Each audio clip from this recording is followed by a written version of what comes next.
करना, पिंड करना, श्राद्ध करना पवित्र होता है। और बोधि वृक्ष को हिंदुओं का पेड़ मानकर वह पुण्य अर्जित किया जाता है, ऐसा रामायण में बाद में लिखा, ब्राह्मणों के ग्रंथों में लिखा गया। यह काउंटर एक्शन है, ऐसा कोर्ट मान्य करता है। छोटे छोटे जो स्तूप थे जिन्हें मनोती स्तूप कहा जाता है, ऐसे आप वैशाली में भी देख सकते हैं, श्रावस्ती में भी देख सकते हैं, और बुद्ध गया में इसकी संख्या लाखों की तादाद में है। तो कोर्ट का कहना है कि कई सारे मनोती स्तूप जो आम लोग, गरीब लोग, मध्यम वर्ग लोग जो बुद्ध की याद में बुद्ध स्तूप का निर्माण करते थे, कई छोटे छोटे स्तूपों को कैप्चर करके इन्होंने उसको शिवलिंग घोषित करके प्रचार में लाया। आज भी वह महाविहार के सामने शंकराचार्य ब्राह्मण के द्वारा जो कब्जा की जगह है, वहां पर ऐसे स्तूप आप देख सकते हैं। ब्राह्मणों ने बुद्ध गया पर कब्जा किया और कब्जा करके जो स्तूप था उसको शिवलिंग में रूपांतरित किया।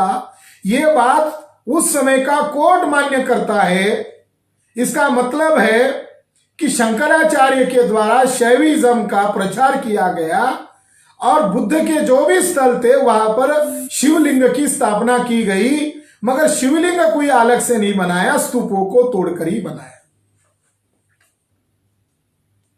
जब मैं वहां पिछले साल वहां जानकारी लेने के लिए गया था तो मुझे आश्चर्य लगा कि एंट्रेंस में ही, मुख्य मंदिर के एंट्रेंस में ही एक मंजिली इमारत है और उसके अंदर शिवलिंग स्थापित किया मैंने देखा। शिवलिंग के ऊपर एक नाग का छत्र है, ऐसा भी दिखाया। जब मैं उसका फोटोग्राफ लिया और उसका रिकॉर्ड बनाया कि ताकि हम कोर्ट में केस दायर करें, और मैंने अन्य लोगों से जानकारी लिया, एक महंत को भी मैं मिला, थोड़ा उसको दक्षिणा दिया तो उसको लगा ये हिंदू लगता है, उसने मुझे ढेर सारी जानकारी दी। तो उसने मुझे कहा कि इस महाविहार के प्रवेश करते ही सीढ़ी के नीचे हमने 3 महंतों को दफन किया है। तो गर्व से कहता था, अरे ये बुद्ध को कहां नमन करते, तो हमारे महंतों के डेड बॉडीज को नमन करते। वहां उसने 5 जो बुद्ध की मूर्तियां हैं उसको 5 पांडव की मूर्तियां कहा है। इसे साबित होता है कि ब्राह्मणीकरण करने का जो गेम है, ये गेम ब्रिटिश पूर्व पीरियड में ब्राह्मणों ने शुरू किया और आज वर्तमान में भी यह शुरू है। उस जजमेंट के मुताबिक ये शुरू हो गई, ये बात सामने आ गई कि बुद्ध विष्णु का अवतार नहीं है, ये बात तो सिद्ध हो गई। मगर वो जो बौद्ध स्थान है, वो बौद्ध स्थान पर ब्राह्मणों ने नाजायज तरीके, ताकि मूल था बौद्धों को हिंदू बनाया जा सके। उस जजमेंट के आधार पर यह भी बात सामने आ गई। कोर्ट ने महंत को पूछा, चलो तुम विष्णु की पूजा करते हो, ये पल भर के लिए हम मानते हैं, तुम विष्णु का नाम लेते हो और मूर्ति दिखाते हो शंकर की, ये मामला क्या है? तुम अपने आप को शैववादी कहते हो और बुद्ध का विष्णु का अवतार कहते हो, यह बात कैसी मानी जा सकती है? कोर्ट इस बारे में भी महंत को पकड़ा तो महंत के पास कोई जवाब नहीं था। जयपाल गिर और महेंद्र गिर के ऊपर बहुत संगीन अपराध थे और आईपीसी की जो धाराएं लगाई गई थी 295, 296, 297, 143 और 506, ये आईपीसी की प्रमुख धाराओं के ऊपर ये केस चल रही थी। उस जजमेंट में यह भी कहा गया कि आपके ही धर्म ग्रंथ कहते हैं कि बुद्ध का मुंह देखना नहीं चाहिए। आप कहते हो ये विष्णु का अवतार है, मगर आपके ब्रह्मांड पुराण में यह लिखा गया है। क्या लिखा गया है? कोर्ट ने रिकॉर्ड में लिया। अगर किसी द्विज ने यानी ब्राह्मण ने बुद्ध गया में महाविहार में जाता हो तो उसे 100 बार प्रायश्चित किए बगैर पाप से मुक्ति संभावना नहीं है। बौद्ध लोग ये पाखंडी और झूठे लोग हैं, क्योंकि वे बौद्ध वेद विरोधी लोग हैं। इसलिए जो द्विज वेद पर प्रेम करते हैं उनका कर्तव्य है कि वो बौद्धों का मुंह तक न देखे। जाने या अनजाने में अगर किसी व्यक्ति ने बौद्ध विहार में जाता हो तो उसे तब तक पापों से मुक्ति नहीं मिल सकती जब तक वह शास्त्र ने बताए हुए रास्ते पर न चले। अरे कोर्ट ने ऐसी हाजिरी ली पंडितों की कि तुम एक तरफ कहते हो विष्णु का अवतार है और दूसरी तरफ कहते हो कि बुद्ध का मुंह तक नहीं देखना चाहिए। ये क्या मामला है? उस कोर्ट के माध्यम से और कुछ जानकारी सामने आई कि ब्राह्मण ने ऐसा लिखा है, ब्राह्मण ने ऐसा खुलेआम कहा है, अगर वो भले ही बुद्ध की मूर्ति है तो हम क्या करते हैं, हम उस मूर्ति की प्राण प्रतिष्ठा करते हैं और प्राण प्रतिष्ठा का मतलब एक विधि करते हैं, उसको कपड़ा बांधते हैं। अगर हमने बुद्ध की मूर्ति को कहा यह हनुमान है तो लोगों को भले ही बुद्ध दिखाई दे रहा है मगर उनको मानना चाहिए हनुमान है।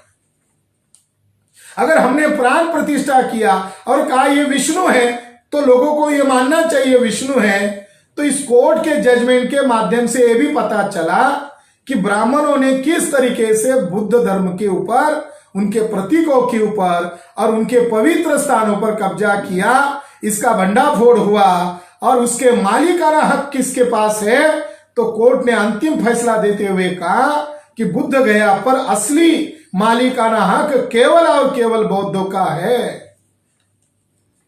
फाइनल जजमेंट हो गया और उस जजमेंट के मुताबिक जयपाल गिर, महेंद्र गिर और भीमल गिर इन 3 ब्राह्मणों को आईपीसी 297 के तहत दोषी माना गया। जज साहब ने यह भी कहा कि जो हम फैसला दे रहे हैं यह बहुत हिस्टोरिकल फैसला है और कल आने वाले समय में आने वाली पीढ़ी हमारे जजमेंट को पढ़ेंगे, इसके ऊपर आंदोलन करेंगे, इसको लेकर सभा सम्मेलन करेंगे, इसलिए हिस्टोरिकल रिकॉर्ड के तौर पर बहुत महत्वपूर्ण है। उसने अपने जजमेंट में कहा कि गिर ये सन्यासी होने के कारण वास्तविक रूप से उसको जेल ही होनी चाहिए, मगर गिर सन्यासी होने के कारण उसको केवल 1 माह का हम कारावास देते हैं और 100 रुपए का हम उन्हें दंड देते हैं। ये जजमेंट को पॉलिटिकल रूप से अगर देखा जाए, ब्रिटिश लोग ये मान्य कर रहे हैं कि महंत ब्राह्मणों ने इलीगल कब्जा किया है। और कब से कब्जा किया है? आज से उस समय का 300 साल पहले कब्जा किया है। 1516 शती तक ये बौद्धों के ही कब्जे में था। शंकराचार्य ने भले ही तोड़फोड़ किया है मगर ये पूर्ण रूप से वो कब्जा नहीं कर चुके थे। और सुप्रीम कोर्ट ने मान्य किया, उस समय के कोर्ट ने मान्य किया इन्होंने दोष किया है, दोषी है, मगर इन्हें सजा कितनी होनी चाहिए? तो कोर्ट ने उनको केवल साधारण सजा दी, 1 महीने की सजा कारावास और 100 रुपए का दंड। यानी ये न्याय मिलकर भी संतुष्टि वाला न्याय नहीं हुआ। अब सवाल है कि ऐसा उन्होंने क्यों किया? इसका जवाब है ऐसा उन्होंने क्यों किया? क्योंकि उस समय एक तरफ बौद्ध राष्ट्रों से प्रेशर था और दूसरी तरफ अंग्रेज लोगों को डर था कि 1857 की तरह ब्राह्मण लोग इकट्ठा होकर कोई गदर न करे। ब्राह्मणों को बहुजनों से डर नहीं था, ब्राह्मणों को सबसे बड़ा डर पेशवा ब्राह्मणों से था और बिहार के भूमिहार ब्राह्मणों से था। फैसला बौद्धों के समर्थन में आता है और बाद के समय में ये महंत लोग लॉर्ड कर्जन के पास जाते हैं, वह एप्लीकेशन देते हैं और वहां ये गुहार लगाते हैं कि रानी के डिक्लेरेशन में, रानी के जाहिरनामा में 1857 में यह क्लियर किया है कि भारत में धार्मिक विवाद के मामलों में हम इंटरफेयर नहीं करेंगे। तो उन्होंने ये डिक्लेयर किया है कि आप धार्मिक मामले में इंटरफेयर नहीं करोगे, यह हमारा और बौद्धों का मामला है, आप इसके अंदर इंटरफेयर मत करो।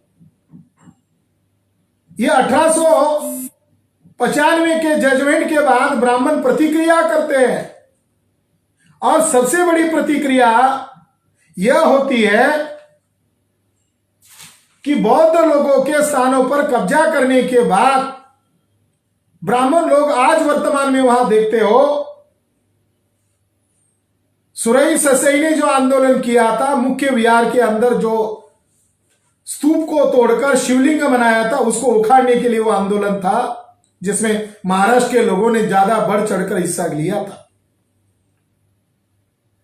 मगर उस आंदोलन में कुछ लोग जो सहभागी थे सुरई ससई के, उनमें से एक दो भंतों को बड़े ओहदे पर लिया और बाद में उस आंदोलन की हवा निकाल दी गई। यानी वो बुद्ध गया मुक्ति आंदोलन अब पीछे छूट गया है। बनते सुरई ससई के द्वारा जो चलाया गया आंदोलन था उसकी हवा ब्राह्मणों ने निकाल दी। अभी वहां दोबारा शिवलिंग स्थापित किया गया है। अभी दोबारा वहां बौद्धों के प्रतीकों पर जबरन कब्जा कर चुके हैं और उस के लिए बहुत बड़ा षड्यंत्र बिहार सरकार ने और भारत सरकार ने भी किया। और हमें बड़ा आश्चर्य लगता है कि पुरातत्व विभाग भी इस बड़े षड्यंत्र में शामिल है। महाबोधि महाविहार का आंदोलन अनागरिक धर्मपाल ने शुरू किया और 1933 तक वो जिंदा रहे और उन्होंने श्रीलंका में जाकर एक बौद्धिस्ट संस्था का भी निर्माण किया था। बाद में बंगाल के ब्राह्मणों ने उसके अंदर भी घुसपैठ किया और वो बड़े आंदोलन को रोकने में ब्राह्मण लोग सफल हुए। मैं आपको जानकारी के तौर पर बताना चाहता हूं कि ये जो महाविहार का मुक्ति का आंदोलन जो उनके फेवर में था, फिर ये बुद्धों के कब्जे में क्यों नहीं आया, तो आधुनिक भारत में हम देखते हैं इसके लिए कांग्रेस जिम्मेदार है। 1921 की बात है, जब गया में कांग्रेस का राष्ट्रीय अधिवेशन चल रहा था और श्रीलंका के जापान के कई सारे भिक्खु का डेलीगेशन जी को मिलने के लिए वहां गया। गांधी जी को उन्होंने मेमोरेंडम दिया और कहा कि हम आपको रिक्वेस्ट करते हैं कि हम जब बाहर से आते हैं तो हमको रुकने के लिए व्यवस्था नहीं होती है, हमारा कोई रेसिडेंशियल कोई या साधन नहीं है और हम ये बुद्ध की पवित्र भूमि होने के कारण या कुछ दिन तक रुकना चाहते हैं, मगर हमें इसमें कुछ भी नहीं कर पाते क्योंकि हमारे नियंत्रण में नहीं है। तो हमारी आपसे दरख्वास्त है कि यह बौद्धों की भूमि है तो बौद्धों के कब्जे में दिया जाए। गांधी बनिया थे, लेना जानते थे, देना नहीं जानते थे। गांधी जी ने उनको झूठा आश्वासन दिया। बाद में 1937 में गांधी जी के ही कहने पर डॉक्टर राजेंद्र प्रसाद के द्वारा एक कमेटी का गठन किया और उस कमेटी ने कांग्रेस के हाईकमान को रिपोर्ट दिया और उस रिपोर्ट में कहा गया कि ये दोनों को बांटकर देना चाहिए, ब्राह्मण नाराज नहीं होने चाहिए। मगर उस रिपोर्ट को उन्होंने सार्वजनिक नहीं किया। तो बाद में गांधी जी ने बड़े होशियारी से जवाब दिया कि अभी ब्रिटिश लोगों का राज है, हम चाहते हुए भी बुद्ध गया को मुक्त नहीं करते। हम बौद्ध राष्ट्र को अपील करते हैं कि भारत को अंग्रेजों से मुक्त करने के लिए वो हमें अंतरराष्ट्रीय स्तर का समर्थन दे। जैसे ही भारत अंग्रेजों से आजाद हो जाएगा, हम बुद्ध गया को दूसरे ही दिन बौद्धों के हवाले कर देंगे। गांधी जी ने बहुत बड़ा गेम किया, षड्यंत्र किया और आप देखते हैं कि सुभाष बाबू को आजाद हिंद फौज बनाने के लिए बौद्ध राष्ट्रों ने ही मदद किया। भारत को आजाद होने के लिए बौद्ध राष्ट्रों ने अंतरराष्ट्रीय स्तर का समर्थन दिया, इसलिए भी भारत आजाद हुआ। यानी बुद्ध गया का बहाना करके ब्राह्मणों ने अंतरराष्ट्रीय समर्थन लिया और भारत को आजाद किया। जैसे ही भारत आजाद हुआ, गांधी जी के चेलों ने, खुद गांधी ने क्या किया, एक बड़ा कांड किया। और वो कांड क्या है? गांधी जी के द्वारा, नेहरू के द्वारा बुद्ध गया पर जो अब तक महंत ब्राह्मणों का कब्जा था, इलीगल कब्जा था, उसको लीगल कब्जा में कन्वर्ट कर दिया। और वहां का जो प्रथम सीएम था बिहार राज्य का, श्री कृष्ण सिंह, ये भूमिहार ब्राह्मण था। इसके प्रमुखता, इसकी अगुवाई में उस समय की असेंबली में कानून पास किया गया और उस कानून का नाम है महाबोधि महाविहार टेम्पल एक्ट 1949। ये जो काला कानून है, इस काले कानून के कारण ही आज वर्तमान में बुद्ध गया पर ब्राह्मणों का नाजायज कब्जा हो गया है।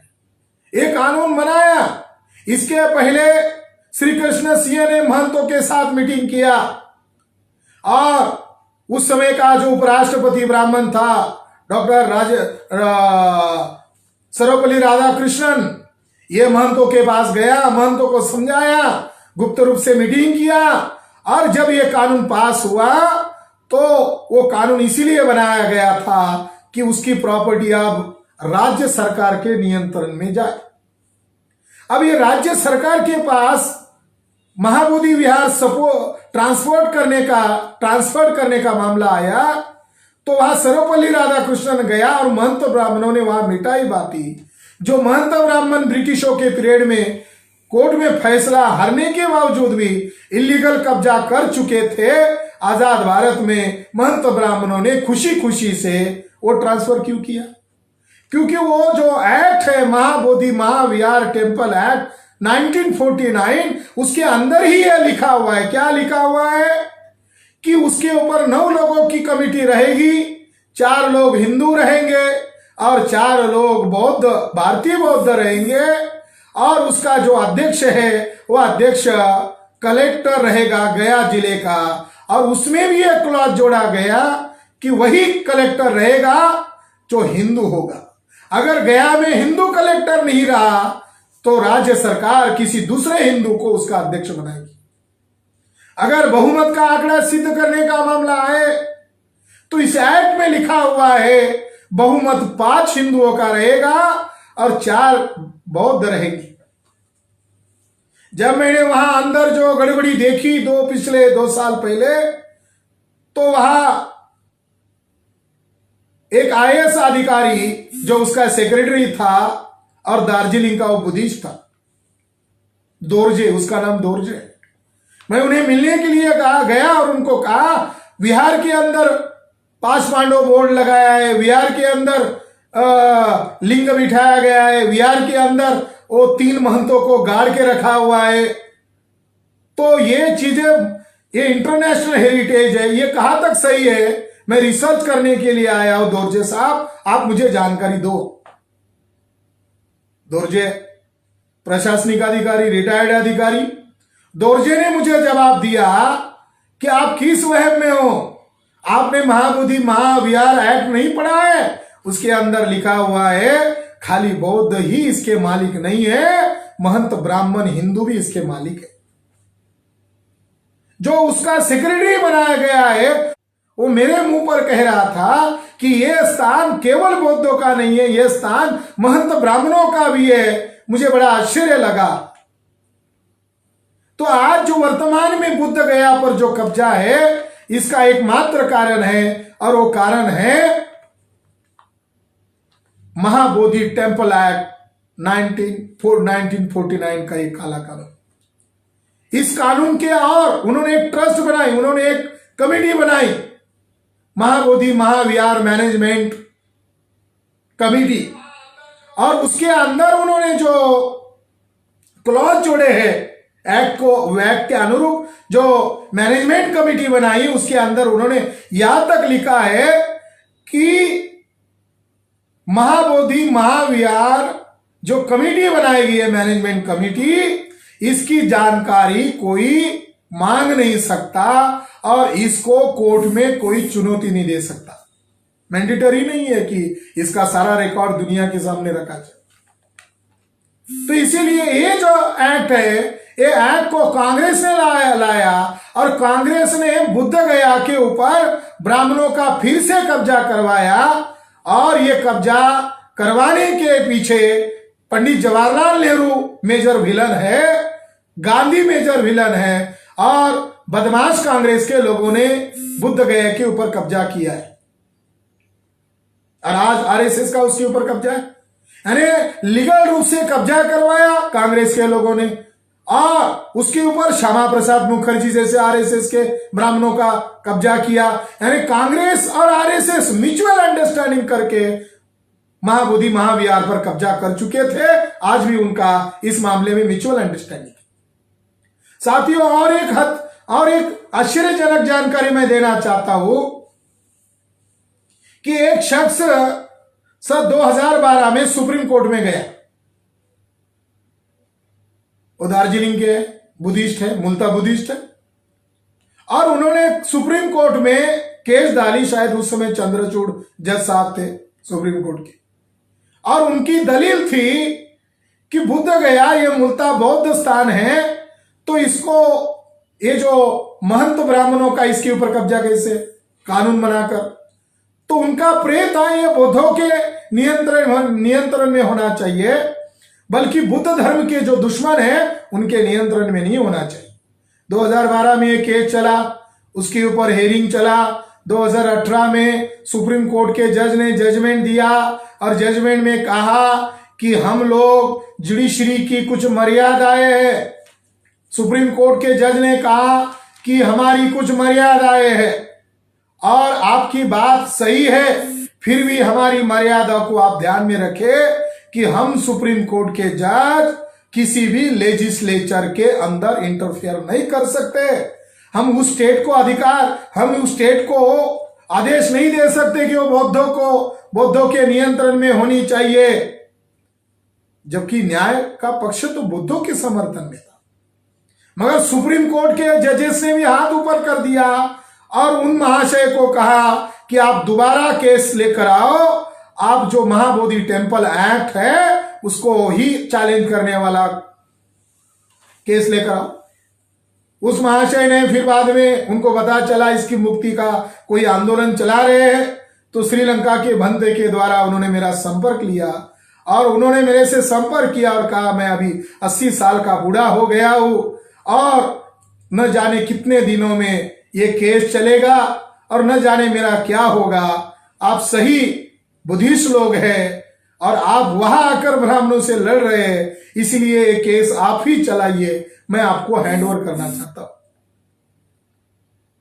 साथियों, अगर कानूनन रूप से देखा जाए तो 1895 में ही फैसला लग चुका है।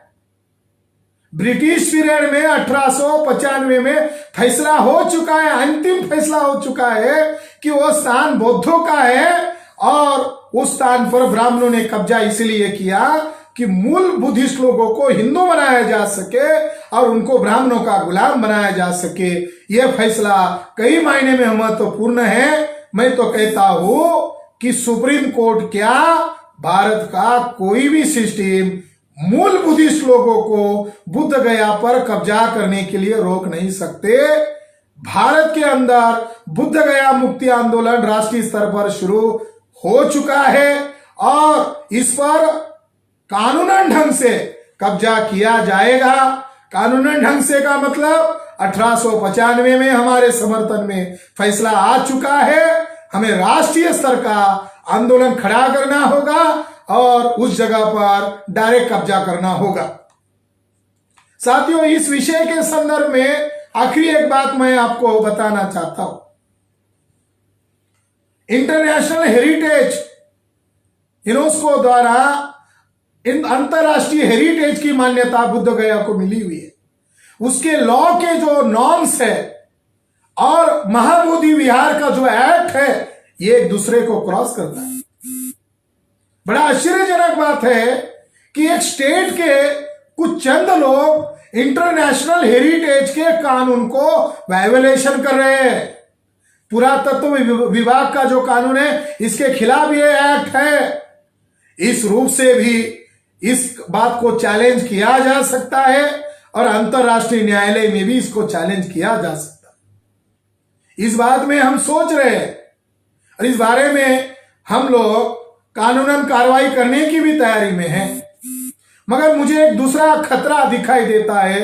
इसके लिए मैं तमाम बहुजनों को और तमाम राष्ट्रीय अंतरराष्ट्रीय स्तर के बुद्धों को भी अपील करता हूं कि वहां जब बम ब्लास्ट हुआ था, बुद्ध गया में जब बम ब्लास्ट हुआ था और बम ब्लास्ट की जब इंक्वायरी हुई थी तो इंक्वायरी में कुछ तथ्य सामने आए थे।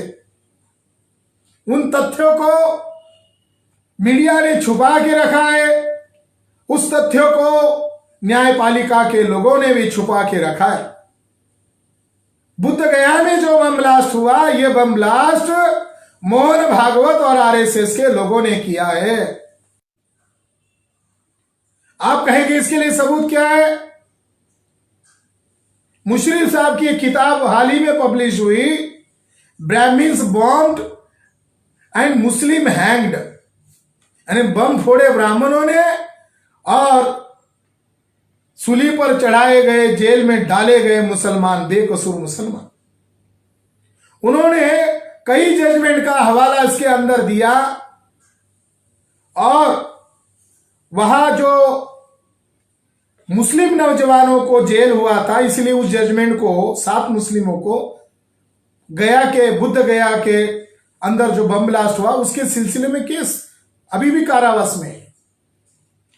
मुशर्रफ साहब का ये कहना है कि ये जजमेंट के आधार पर और ये रिकॉर्ड के आधार पर ये बम ब्लास्ट मुसलमानों ने नहीं किया, ये बम ब्लास्ट करने वाले कुछ और ही लोग हैं और इसकी फिर से जांच होनी चाहिए। हम बुद्धिस्ट इंटरनेशनल नेटवर्क के जरिए से फिर से इस अभियान को शुरू करना चाहते हैं कि बुद्ध गया में जो बम ब्लास्ट हुआ, हमारी आशा है 12 चिट्ठी और उस आदमी का नाम विनोद मिस्री है और वो उस स्थल में इसलिए घुसा था ये कहकर कि वहां उसे कुछ जगन्नाथ रथ यात्रा वगैरह करने का काम दिया है, तो इसके लिए वो अंदर घुसा था।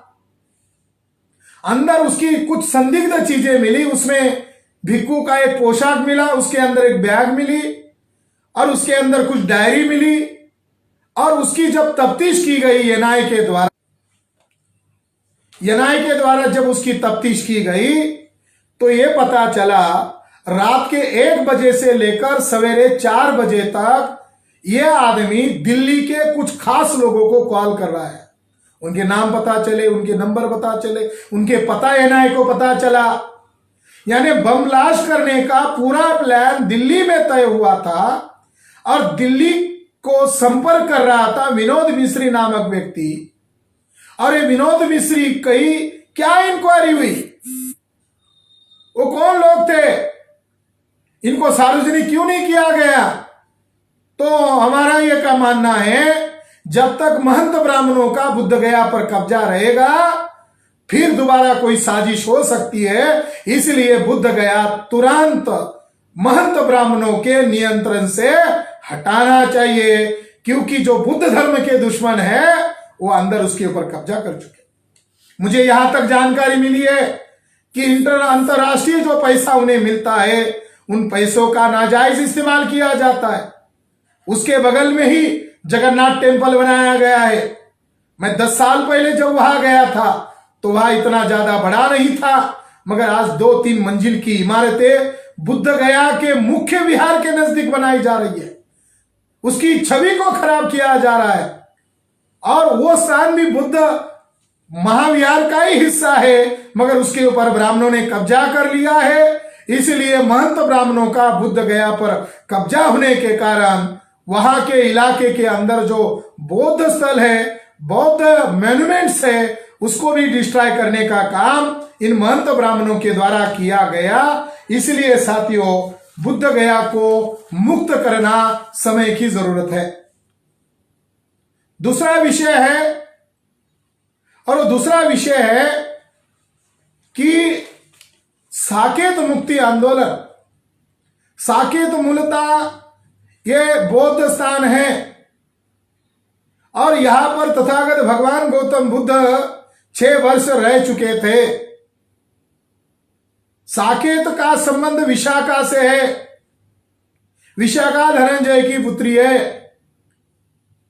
और विशाखा ये बौद्ध रानी है और साकेत में ही उसने पुब्बाराम, या जिसे पूर्वाराम, राम का मतलब होता है विहार, आराम, संगाराम उसने बनाया था। विशाल संगाराम का निर्माण साकेत में किया गया था और साकेत जो है ये बौद्ध स्थल है। साथियों, आर्कोलॉजिकल दृष्टिकोण से अगर देखा जाए तो साकेत निर्विवाद रूप से बौद्ध स्थान है, इसके प्रमाण मिल चुके हैं। इसका प्रथम प्रमाण यह मिला है कि जब 4वीं शताब्दी में फैयान आए थे तो फैयान ने भी शाची, उसने उसकी चाइनीज लैंग्वेज में उस जगह का वर्णन शाची किया था। फैयान वहां आए थे, उन्होंने वहां देखा, जो देखा वही चीज ह्यूएन त्सांग ने देखा है। दोनों के वर्णन में समान बातें, यानी साकेत में जो फैयान ने देखा वही उन्होंने देखा। क्या देखा फैयान ने? तो फैयान ने अपने सफरनामे में लिखा